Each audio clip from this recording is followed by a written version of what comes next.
Timun Mas. Pada zaman dahulu kala, hiduplah seorang perempuan tua bernama Mbok Serintil. Dia hidup sebatang kara, tidak punya keluarga. Setiap hari, dia mencari kayu bakar di hutan untuk dijual ke pasar. Uangnya hanya cukup untuk makan sehari-hari. Namun bagi Mbok Serintil, itu sudah lebih dari cukup karena dia hidup seorang diri. Mbok Serintil sering kelelahan karena umurnya yang sudah tua. Siang itu, Mbok Serintil melepas lelah di sebuah batu besar di tengah hutan sambil melamun.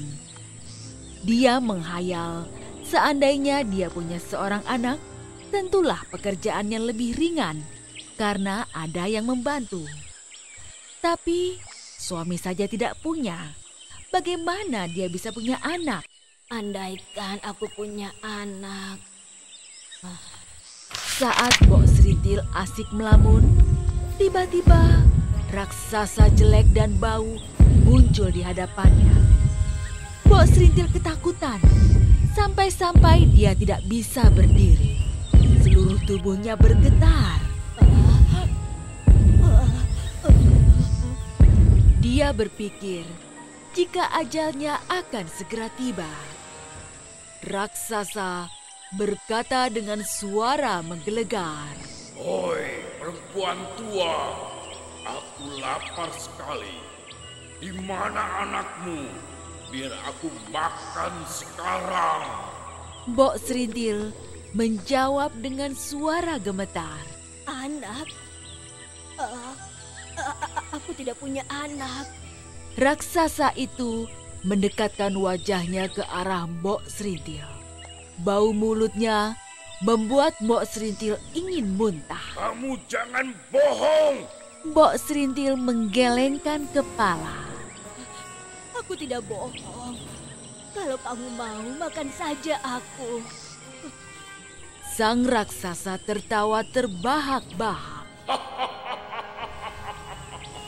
Aku tidak mau makan kamu. Kamu sudah tua dan peyot, dagingmu pasti tidak enak. Itu pun kalau kamu punya daging. Bisa-bisa gigiku sakit karena menggigit tulang-tulangmu. Kemudian, raksasa itu memberikan sebuah kantong kecil berisi biji timun. Tanamlah biji-biji timun ini. Mereka akan tumbuh dan berbuah. Salah satu buahnya akan berwarna emas. Jika sudah masak, petiklah. Di dalam timun itu akan muncul seorang bayi. Rawatlah dia dan beri makan dengan cukup agar dia tumbuh sehat. Saat dia berumur 6 tahun, aku akan datang dan menagih anak itu. Dia pasti akan menjadi santapan paling enak. Paham? Mbok Serintil menerima kantong itu. Sekarang pergilah. Bentak raksasa itu. Baiklah, aku akan pergi. Suaranya yang keras membuat Mbok Serintil lari terbirit-birit. Sesampainya di rumah, Mbok Serintil melaksanakan perintah raksasa. Dia menanam semua biji timun itu di tegalan miliknya yang kecil. Setiap hari, dia menyiram dan merawat kebun timunnya. Seiring waktu, tanamannya tambah subur dan mulai berbuah. Benar apa yang dikatakan raksasa. Salah satu buah dari tanamannya berwarna emas.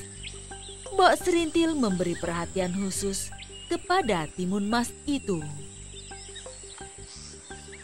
Timun-timun itu semakin hari semakin masak. Timun emas itu pun juga tumbuh besar. Sudah waktunya membelah timun itu. Sudah waktunya buat timun ini aku petik. Mbok Serintil akhirnya memetik timun emas itu dan membelahnya dengan hati-hati.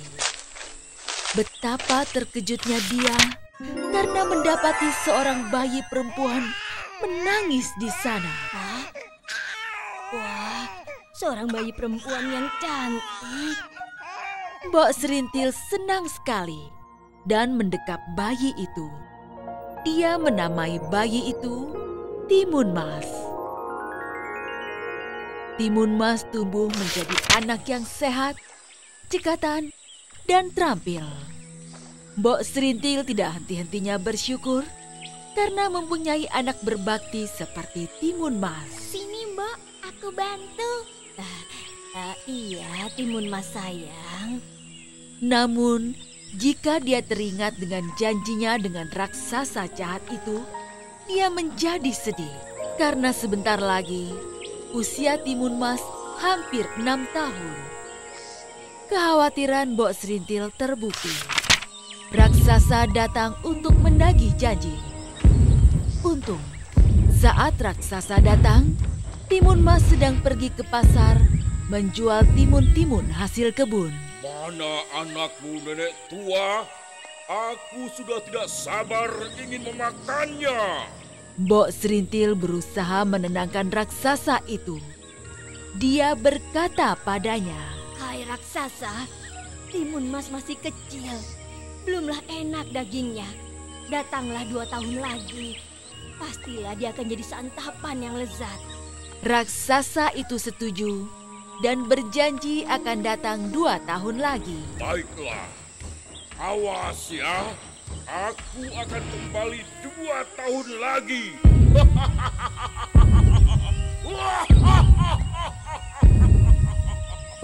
Mbok Serintil terus memikirkan nasib anaknya.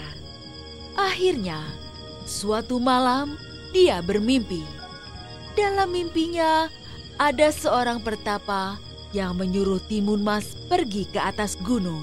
Suruhlah Timun Mas menemui saya. Baiklah, akan aku sampaikan kepada anakku Timun Mas. Mbok Serintil mengikuti pesan dalam mimpinya. Dia menceritakan semua pada Timun Mas tentang janjinya dengan raksasa. Mbok Serintil menyuruh Timun Mas pergi ke tempat pertapa itu berada. Timun Mas anakku, hati-hati ya sayang. Terima kasih, Timun Mas pamit dulu ya. Timun Mas yang patuh segera menuruti perintah ibunya. Dia menemukan rumah pertapa itu dan menceritakan semua kepadanya. Sang pertapa lalu memberinya 4 kantong yang hanya boleh dibuka jika Timun Mas dalam keadaan bahaya. Timun Mas, ini kakek bawakan 4 kantong benda untuk menyelamatkanmu dari raksasa jahat itu. Terima kasih, Kek. Timun Mas pamit pulang dulu ya. Timun Mas pulang ke rumahnya. Namun, saat sampai di rumah, alangkah terkejutnya karena sang raksasa sudah menunggu. Mbok Serintil segera berteriak. Hah? Raksasa itu sudah datang. Aku takut. Lari Timun Mas, lari selamatkan dirimu. Timun Mas segera berlari. Sang raksasa menjadi marah dan mengejarnya. Timun Mas teringat pesan sang pertapa. Sebaiknya aku buka kantung yang pertama sekarang. Dia membuka kantong pertama yang ternyata isinya adalah biji timun. Gadis cilik itu menebarkan biji itu dan dalam sekejap muncullah kebun timun yang luas dan berbuah ranum. Perhatian raksasa segera teralih. Dia memakan timun yang segar dan ranum itu sampai lupa kepada Timun Mas. Namun, saat timun habis, raksasa itu teringat akan Timun Mas dan mengejarnya kembali. Jangan lari, gadis kecil. Jangan lari. Sang raksasa semakin dekat. Timun Mas menyebarkan isi kantong kedua yang ternyata berisi jarum.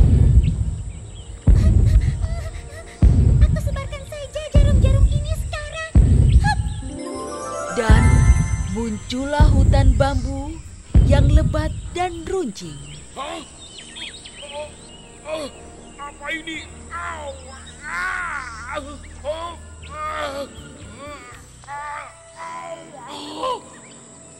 Timun Mas gelisah karena raksasa berhasil menyusulnya. Bagaimana ini? Raksasa itu semakin dekat. Sebaiknya aku buka kantong yang ketiga. Timun Mas menyebarkan isi kantong ketiga yang berisi garam.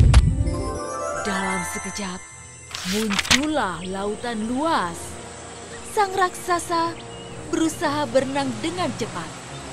Kaki-kakinya yang terkena bambu terasa perih. Tapi itu tidak menyurutkan tekadnya mengejar Timun Mas.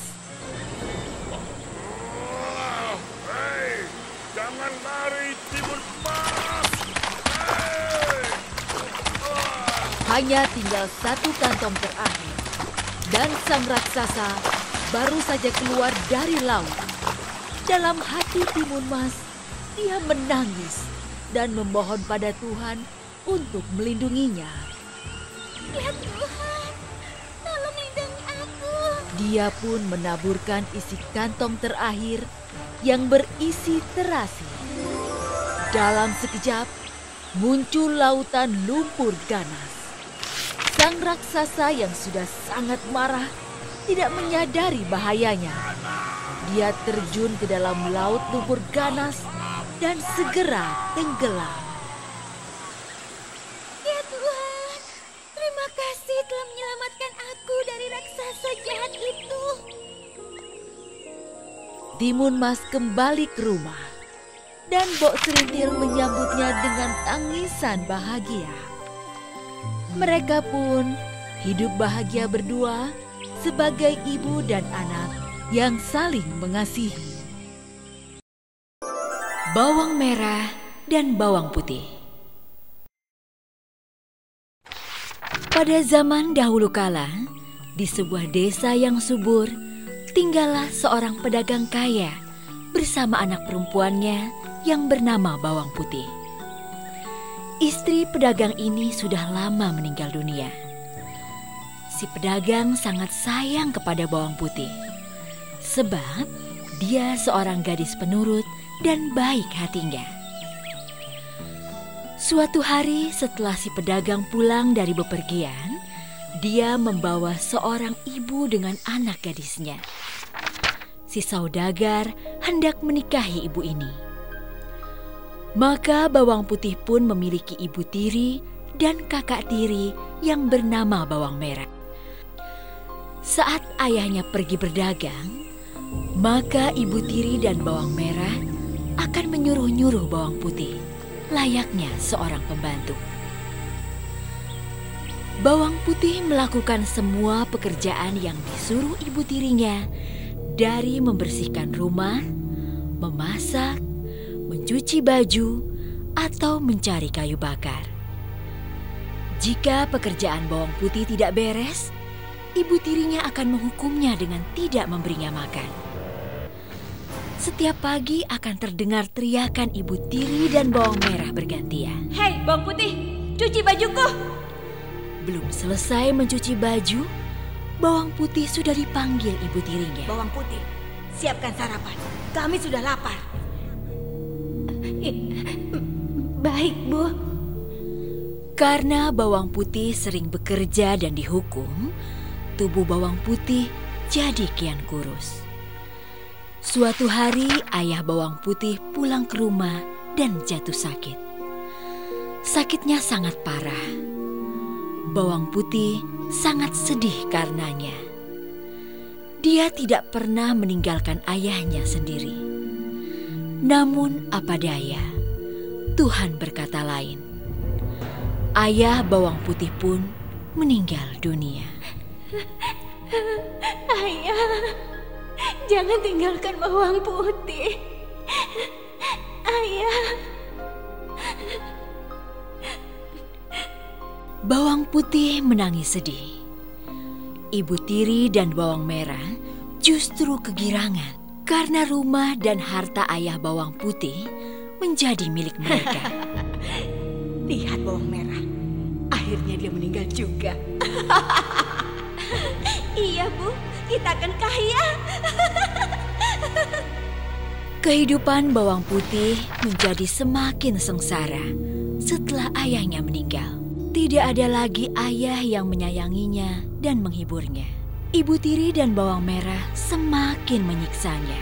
Bawang putih mencoba terus bersabar, meski kadang-kadang dia sering menangis di malam hari. Ya Tuhan, tolonglah aku. Kenapa mereka selalu jahat kepadaku? Suatu hari, bawang putih pergi ke sungai hendak mencuci baju. Dia masih mengantuk dan lapar. Tubuhnya lemas. Saat mencuci, bawang putih tidak sadar jika selendang kesayangan ibu tirinya hanyut. Ketika bawang putih memasukkan cucian ke dalam keranjang, dia terkejut karena selendang ibu tirinya tidak ada. Hah? Selendang kesayangan ibu tidak ada. Jangan-jangan hanyut di sungai. Aduh, bagaimana ini? Aku tidak berani pulang. Ibu pasti akan memukulku habis-habisan. Akhirnya bawang putih pun pergi menyusuri sungai untuk mencari selendang ibu tirinya. Di tengah jalan, dia bertemu dengan seorang petani yang sedang memandikan sapinya. Paman, apakah Paman melihat selendang berwarna merah hanyut di sungai? Petani itu mengangguk dan menjawab. Selendang merah? Oh iya, Paman melihatnya. Sepertinya selendang itu diambil nenek tua yang sedang mencuci pakaian tadi. Rumah nenek tua itu ada di atas gunung. Bawang putih pun segera pergi menaiki gunung. Di sana, dia menemukan sebuah rumah kayu. Bawang putih mengetuk pintu rumah itu. Permisi, Nek. Apakah nenek menemukan selendang merah milik ibuku? Kemudian nenek tua keluar dari dalam rumah dan menyapa bawang putih.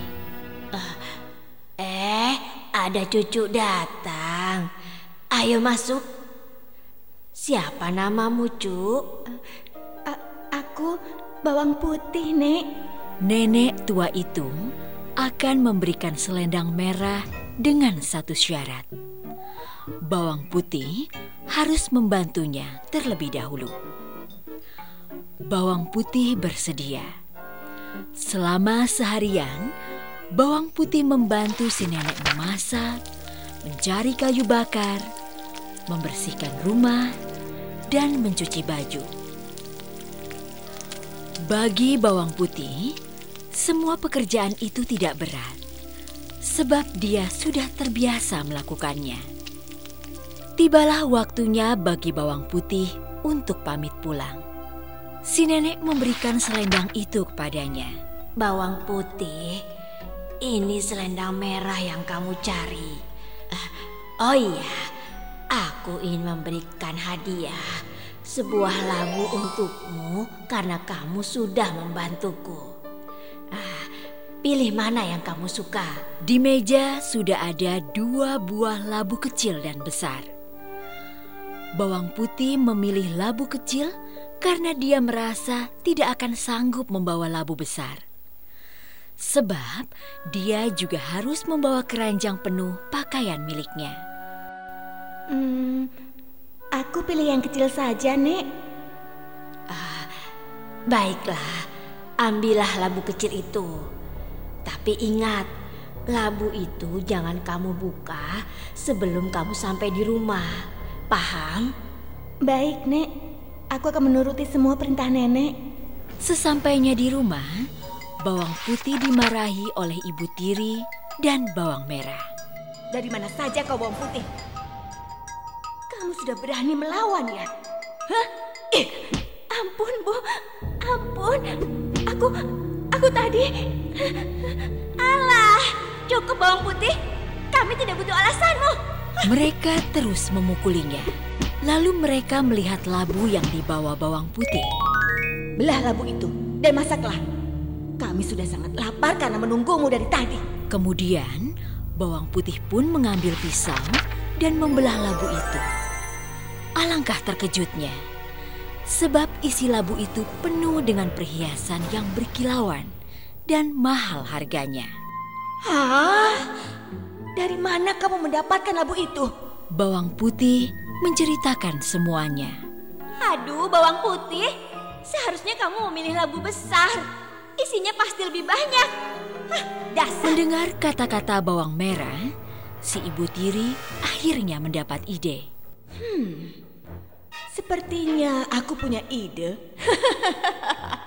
Keesokan harinya, Ibu Tiri dan Bawang Merah pergi ke sungai. Mereka sengaja menghanyutkan selendang merah. Diam-diam, mereka mengikuti arah selendang itu hanyut. Benar saja, selendang itu kembali dipungut oleh nenek tua itu. Ibu Tiri dan Bawang Merah segera mengikuti nenek tua yang berjalan naik gunung. Di sepanjang perjalanan, Bawang Merah mengeluh karena tak biasa berjalan jauh. Aduh, aku capek sekali, Bu. Kita pulang saja yuk. Bawang Merah, sabar. Sebentar lagi kita akan mendapatkan perhiasan yang lebih banyak dari Bawang Putih. Tapi aku capek, Bu. Ibu bilang sabar. Sesampainya di rumah nenek tua, Ibu Tiri dan Bawang Merah mengetuk pintu. Nenek tua menyambutnya dengan baik. Kemudian, Ibu Tiri dan Bawang Merah pura-pura sedih dan menanyakan soal selendang merah itu.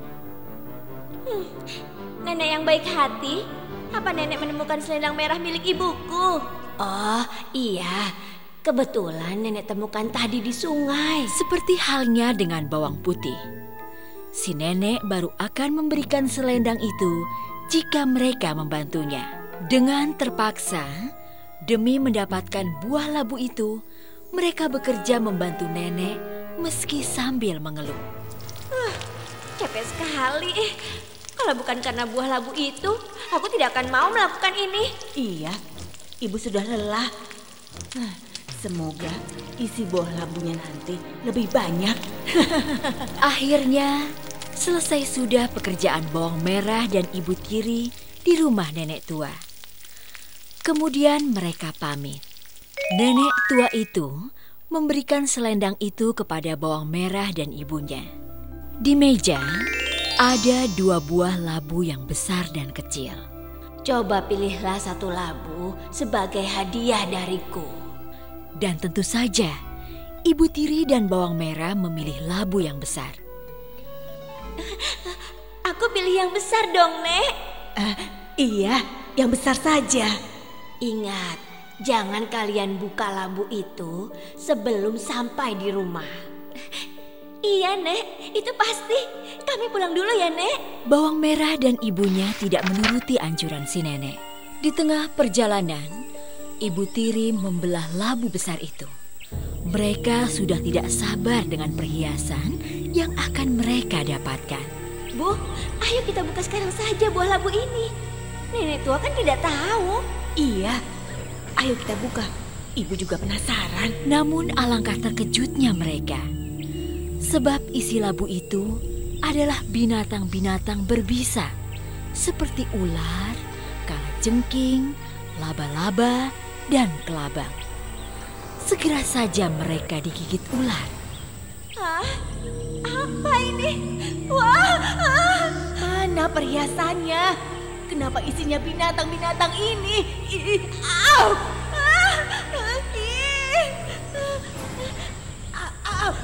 Aduh, Ibu, aduh.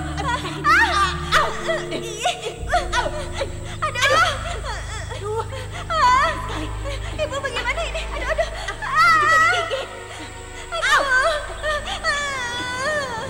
Karena mereka masih di tengah hutan, maka tidak ada yang menolong mereka. Ibu Tiri dan Bawang Merah pun mati keracunan bisa ular. Keserakahan mereka membawa mereka dalam malapetaka. Sementara itu Bawang Putih hidup bahagia.